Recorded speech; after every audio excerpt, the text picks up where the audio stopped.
ఆనాడు జడ్పీటీసీగా నాతో పాటు పనిచేసిన ఎంపీటీసీలు సర్పంచులు వాగులు దాటడానికి వాగుల్లో ఇసుక దొంగలిస్తుంటే వాగులు దాటేటప్పుడు మనుషులు కొట్టుకుపోయి చచ్చిపోయినారు. చాలా గ్రామాలకు రోడ్లు లేవు, చాలా గ్రామాలలో అభివృద్ధి లేదు. ఆనాడు ఉమ్మడి మహబూబ్ నగర్ జిల్లాలో ఈ మిడ్చెల్ మండలాన్ని, అదేవిధంగా గద్వాల శాసనసభ నియోజకవర్గంలో గట్టు మండలాన్ని డార్క్ మండలాలుగా ప్రకటించారు.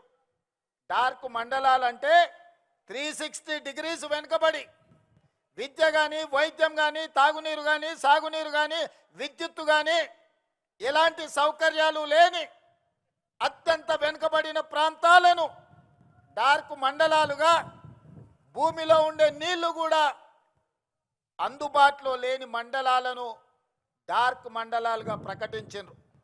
మరి అత్యంత వెనుకబడిన మండలమైన ప్రజలు చైతన్యంతో చీకటి మండలంగా పిలువబడే ఈ మండలం, ఆ చీకట్లో నుంచి ఒక వెలుగు రేఖ రావాలి, మా జీవితాలు, మా తలరాతలు మార్చాలి, మా మండలం బాగుపడాలి అని 2006లో తీసుకున్న నిర్ణయం ఈనాడు తెలంగాణ రాష్ట్ర ముఖ్యమంత్రిగా ఒక అవకాశం నాకు వచ్చింది. మరి మండలానికి కృతజ్ఞత చెల్లించాల్సిన బాధ్యత నా మీద లేదా? అందుకే సహచర మంత్రివర్గ సభ్యుల్ని అనుమతి తీసుకొని ఈ మండలంలో ప్రతి గ్రామానికి అభివృద్ధి చేరాలి.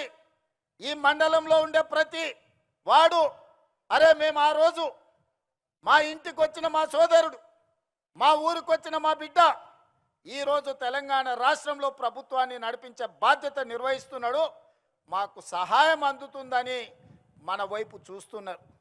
అందుకే నిస్సహాయాలుగా ఈ మండలం నిలబడడానికి వీల్లేదు. ఈ మండలం అభివృద్ధి జరగాలి, ఈ మండలం ఈ జిల్లాకే ఆదర్శంగా నిలబడాలి.